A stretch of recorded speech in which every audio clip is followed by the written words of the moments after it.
Hello दोस्तों, तो कैसे हैं आप सब। आज मैं आपके लिए एक न्यू हॉरर मूवी लेकर आया हूं जो कि एक भूतिया शिप के बारे में है। तो कहानी के शुरू में हम 1962 का वक्त देखते हैं, जहां पर हमें एक शिप दिखाई जाती है जो कि इटालियन सी में है।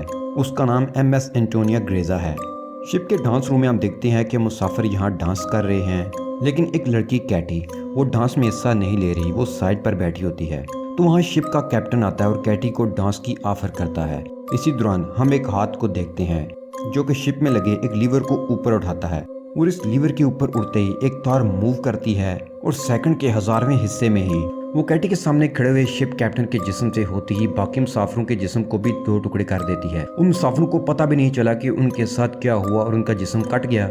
उनके जिस्म आहिस्ता आहिस्ता गिरने लगते हैं और वो सब के सब मारे जाते हैं। लेकिन कैटी मौजूदा तौर पर बच जाती है, क्योंकि उसका कद छोटा था तो वो तार उसके सर के ऊपर से गुजर जाती है। लेकिन शिप के बाकी मुसाफिर जो कि डांस रूम में इकट्ठे हुए थे, वो सब के सब मारे जाते हैं और उन्हें पता भी नहीं चला कि वो कैसे मारे गए और उनको किसने मारा। लेकिन कैटी जो कि उस शिप में अकेली बची थी, वो अब उसी शिप में फंस चुकी थी, उसी अनजानी ताकत के साथ जिसने इन सब को मारा। लेकिन इस शिप के बारे में किसी को नहीं पता चला कि वो कहाँ खो गई और उसके मुसाफिरों के साथ क्या हुआ। इसी तरह 40 साल गुजर जाते हैं। अब हम एक सैल्वेज क्रू को देखते हैं जिसके कैप्टन का नाम सीन मर्फी है। ये क्रू समुद्र में खोए हुए जहाज़ों को रेस्क्यू करता है। यहाँ हम देखते हैं कि ये एक शिप को बचाकर किनारे पर लाते हैं और शाम में सभी अपनी जीत की पार्टी मना रहे होते हैं कि तभी एक आदमी जिसका नाम जैक फेरीमैन है, वो कहता है कि मैं एक वेदर सर्विस पायलट हूँ। 40 साल पहले एंटोनियो ग्रेजा नाम का एक बहरी जहाज समुद्र में कहीं खो गया था, और जहाँ तक मुझे पता चला है वो बेरिंग सी के अंदर है।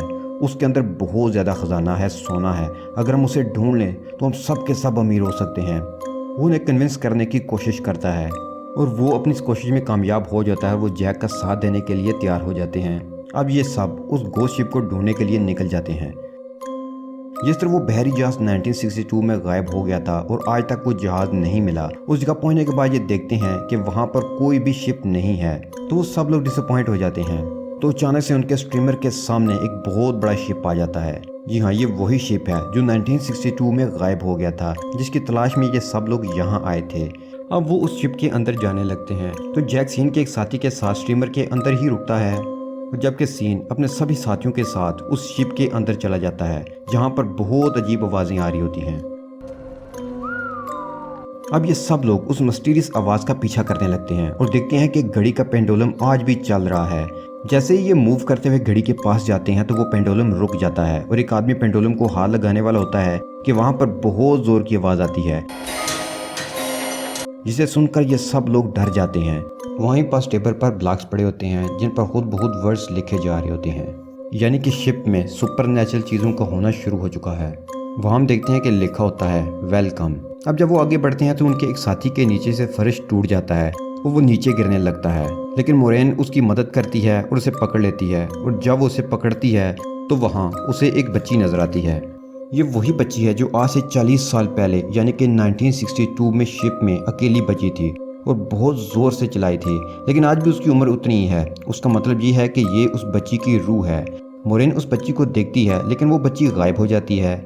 यहाँ पर मोरेन को कुछ समझ नहीं आ रहा होता कि जो उसने देखा वो सच था कि उसके दिमाग का वहम है। अब मोरेन अपनी साथी की हेल्प करती है, उसे ऊपर खींच लेती है। उसके बाद ये कैबिन में जाते हैं, जहाँ पर ये देखते हैं कि एक वॉच है। ये वॉच आजकल की है, जबकि ये जहाज 1962 में गायब हुआ था। उस वक्त तो इस तरह की घड़ी नहीं होती थी।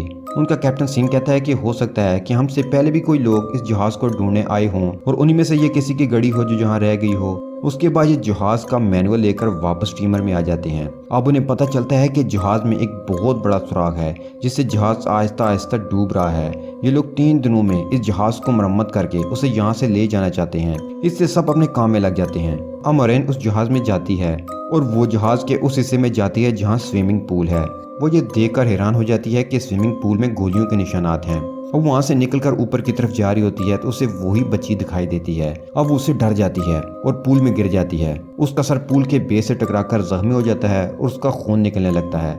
लेकिन यहाँ वो देखती है कि उसका खून पानी में नहीं फैलता, बल्कि पूल उसे जज्ब कर लेता है। और वो फिर से ऊपर की तरफ देखती है जहाँ उसने वो बच्ची देखी थी, पर अब वहाँ पर जैक होता है। जो उसे ऊपर खींच लेता है और इन दोनों के यहाँ से जाने के बाद पूल खून से फिर से भर जाता है। मोरेन और जैक एक साथ आगे बढ़ते हैं। मोरेन वहाँ एक दरवाजे को खोलती है तो वहाँ से बहुत सारा पानी निकलता है। दोनों उस दरवाजे से अंदर चले जाते हैं तो तभी वो दरवाज़ा खुद ही बंद हो जाता है। इसलिए ये देखकर वो आगे की तरफ बढ़ने लगते हैं और यहाँ से आगे बढ़ने के बाद वो एक कैबिन में जाते हैं। वहाँ ढूंढने पर उन्हें लकड़ी के बॉक्स मिलते हैं। ये अपने सभी साथियों को बुला लेते हैं। वो खुश हो जाते हैं कि शायद उन्हें खजाना मिल चुका है। और जब ये बॉक्स को ओपन करते हैं तो एक बॉक्स के अंदर 28 गोल्ड बार्स होती हैं, जिससे ये सब के सब अमीर हो सकते हैं। इतना ज्यादा सोना देकर ये लोग ये प्लान करते हैं कि वो इस शिप को यहीं छोड़ जाएंगे और सारे का सारा सोना लेकर चले जाएंगे। अब वहाँ से ये सारा गोल्ड उठा लेते हैं, उस स्टीमर में रख लेते हैं और अब यहाँ से निकलने की तैयारी कर रहे होते हैं। मगर उनके स्टीमर में रखा गैस सिलेंडर का नोब अपने आप ही ऑन हो जाता है, जिससे हवा में गैस फैलना शुरू हो जाती है। वहीं मोरेन एक बार फिर से उस बच्ची को देखती है जो उसकी तरफ भागती हुई आ रही होती है, क्योंकि वो उसे खबरदार करना चाहती है मगर कोई उसे पकड़कर पीछे धकेल देता है। तो तभी मोरेन का साथी इंजन को ऑन कर देता है, जिससे ब्लास्ट होता है और उसकी मौत हो जाती है। मोरेन बहुत कंफ्यूज्ड है क्योंकि वो इस बच्ची के बारे में जानना चाहती है जो उसे बार बार दिख रही होती है। वो शिप के डाटा में मुसाफिरों के नाम चेक करती है, जिससे उसे पता चलता है कि जो बच्ची उसे बार बार दिख रही है उसका नाम कैटी है। वो शिप में जाती है और कैटी के रूम में पहुंच जाती है, जहां पर उसे कैटी का स्केलेटन मिलता है। वो समझ जाती है कि जो लड़की उसे दिख रही है वो कैटी नहीं है बल्कि उसका गोश्त है, उसकी रूह है। अब हम सीन को देखते हैं जो कि कैप्टन के रूम में बैठा है और तभी उसके सामने उसी जहाज के कैप्टन की रूह आ जाती है, जो उसे गिलास में ड्रिंक डालकर देता है और उसे पीने की ऑफर करता है। साथ ही वो उसे एक फोटो देता है जिसमें एक शिप होता है। कैप्टन उसे बताता है कि आज से कई साल पहले यानी 1962 में हमने इस शिप को रेस्क्यू किया था। इसी शिप के अंदर वो गोल्ड था जो हम अपने जहाज एंटोनी ग्रेजा पर ले आए, लेकिन उसके ठीक 2 दिनों के बाद हमारा जहाज हमेशा के लिए गायब हो गया। उसके बाद कैप्टन की रूह सीन मर्फी को एक और फोटो दिखाती है। जब सीन मर्फी उस फोटो को देखता है तो उसके चेहरे का रंग उड़ जाता है। अब हम फिर से मोरेन को देखते हैं जो उस बच्ची की रूह के साथ बैठी होती है। वो उसे बताती है कि इस जहाज के अंदर मैं अकेली रूह नहीं हूँ बल्कि और भी बहुत सारे लोगों की रूहें कैद हैं, और जो ये सब कुछ कर रहा है उसे बहुत सारी रूहों की जरूरत है, और जब उसका काम पूरा हो जाएगा तभी हम अपनी अरवाह की दुनिया में जा सकते हैं। तो तभी उनके एक और साथी को दिखाया जाता है जो इस जगह पहुंच जाता है जहाँ पर आज से कई साल पहले पार्टी चल रही थी। अचानक वहाँ का माहौल बदल जाता है, पूरे का पूरा माहौल 1962 के वक्त का हो जाता है।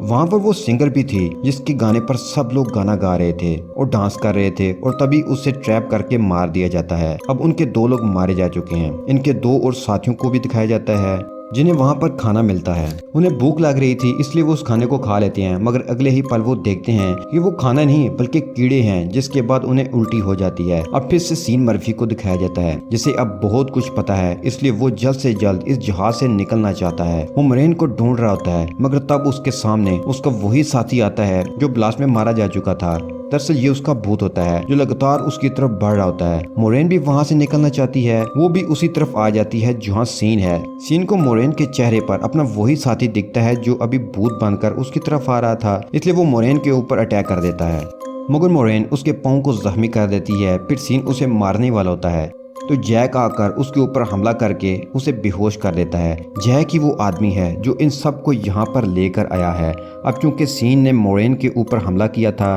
उसे नीचे एक्वेरियम में बंद कर देते हैं। उनके 2 बाकी साथी भी आ जाते हैं तो जल्द से जल्द इस शिप को ठीक करके यहाँ से निकलना चाहते हैं। उनके पास उसके अलावा और कोई चारा नहीं है। ये लोग नीचे जाकर शिप को ठीक कर देते हैं। मोरेन उस एक साथी को ढूंढने के लिए जाती है तो तभी उसके सामने उसी लड़के की रूह फिर से आ जाती है जो उसे दिखाती है कि उस आदमी की मौत हो चुकी है। ये वही आदमी है जो पार्टी रूम में पहुंच गया था। पार्टी रूम में जो सिंगर थी उसने उसे सेड्यूस किया था, उसके पीछे पीछे ऊपर गया और उसे ऊपर से धक्का दिया गया। अब बच्ची की रूह मोरेन को 1962 का पूरा वाकया दिखाती है जब सब लोग उस बहरी जहाज में मारे गए थे। सबको अलग अलग तरीके से मारा गया था, जिसमें कैटी भी थी। अब जो गैंग जो जहाँ पर सोने के लिए आया था वो सोने तक पहुँच जाता है, लेकिन वो सिंगर जो इस रूम में गाना गा रही थी जहाँ सब लोग मारे गए थे, वो एक आदमी को फंसाकर उसके साथियों को मरवा देती है। मगर सिंगर की आंखों में लालच होता है इसलिए वो उसे भी मार देती है। सिंगर को लगता है कि अब सारा सोना उसका हो चुका है, क्योंकि बहरी जहाज में उसके अलावा सभी लोग मारे जा चुके होते हैं। फिर वहाँ पर वो आदमी आता है जिससे ये सारा मंसूबा बनाया होता है। जो इस सोने को हासिल करना चाहता है। वो एक एक को इशारा करता है जिससे उस सिंगर की भी मौत हो जाती है। और अब कैटी मोरेन को इस आदमी का चेहरा दिखाती है जिसे देखकर मोरेन पूरी तरह से घबरा जाती है क्योंकि वो आदमी जैक होता है। वही इन सबको यहाँ सोना ढूंढने के लिए लेकर आया था। मोरेन को समझ आ जाती है कि सीन बेगुनाह है, इसलिए वो उसे बचाने के लिए एक्वेरियम की तरफ भागती है, लेकिन सीन मर चुका होता है। कैप्टन ने जो उसे फोटो दी थी वो अब भी उसके हाथ में होती है, जो मोरेन पानी में देख लेती है। और ये फोटो जैक की होती है। जैक कोई इंसान नहीं बल्कि एक शैतानी रूह है जो किसी के लिए काम कर रही होती है। वो रूहों को इकट्ठा करती है। हो सकता है कि वो शैतान के लिए काम करता हो। उन सबको भी मारकर उनकी रूहों को भी जमा करना चाहता है। मोरेन अपने साथी से कहती है कि जैक पर नजर रखो, मैं दूसरे साथियों को ढूंढने जाती हूँ जो कि पानी के अंदर है। मोरेन वहाँ पहुँचती है मगर उससे पहले ही उसके साथी की भी मौत हो चुकी होती है। जैक ने उसे भी मार दिया था। जैक उस जगह आ जाता है जहां मोरेन ने अपने साथी को जैक पर नजर रखने के लिए कहा होता है। जैक और उसके दरमियान बहस हो जाती है, इसलिए मोरेन का साथी जैक को गोली मार देता है। उसे लगता है कि वो मारा जा चुका है, इसलिए फिर वो वहां से चला जाता है। मोरेन उस जहाज को तबाह करना चाहती है, इसलिए वो हर जगह बम लगा देती है। तभी उसके पास उसका साथी आ जाता है जिसने जैक को गोली मारी होती है। वो मोरेन को कहता है कि हमें जहाज को तबाह नहीं करना चाहिए, मगर मोरेन उसकी बात नहीं सुनती। वो कहती है कि मैं इस जहाज को तबाह करके ही रहूंगी क्योंकि इस शिप में बहुत सी रूहें कैद हैं। अगर हमने इसे ना रोका तो ये और भी लोगों को फंसाकर इस जहाज में लाएगा और उन्हें मार दिया जाएगा और फिर शैतान की भेंट चढ़ा दिया जाएगा।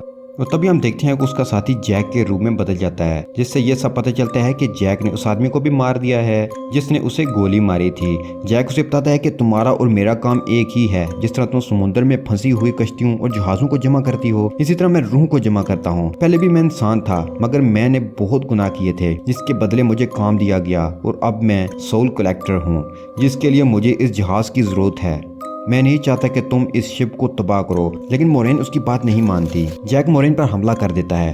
मोरेन एरो से उसके पांव को जख्मी कर देती है और फिर उसी तीर से रिमोट पर निशाना लगाती है और खुद वो शिप से कूद जाती है और वहां फिर बहुत बड़ा ब्लास्ट होता है।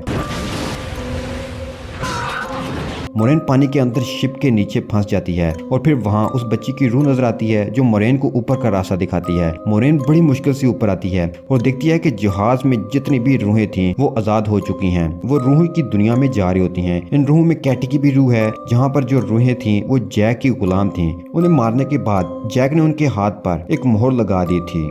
सिर्फ कैटी की रूह थी जो उसकी गुलाम नहीं बन पाई थी क्योंकि वो पाकीज़ा रूह थी, इसलिए कैटी की रूह बार बार मोरेन की मदद कर रही थी। कैटी की वजह से मोरेन ने तमाम अरवाह को आजाद कर दिया। मोरेन एक संदूक के सहारे समुद्र में तैरती रहती है, फिर वो एक बड़े जहाज तक पहुंच जाती है जो उसे बचा लेता है। फिर वहां से जब उसे पोर्ट में लाया जाता है तो वो अपनी एम्बुलेंस से देखती है कि जैक जिंदा है और उस जहाज में जितना भी सोना था वो उस सोने को दूसरे जहाज में मुंतकिल कर रहा होता है ताकि वो इस सोने का लालच देकर और लोगों को भी मार सके, उनकी रूहों को भी कैद कर सके, जो कि उसका काम है। मोरेन जब ये 100 सीन देखती है तो वो चीख उठती है और यहीं पर यह कहानी खत्म हो जाती है।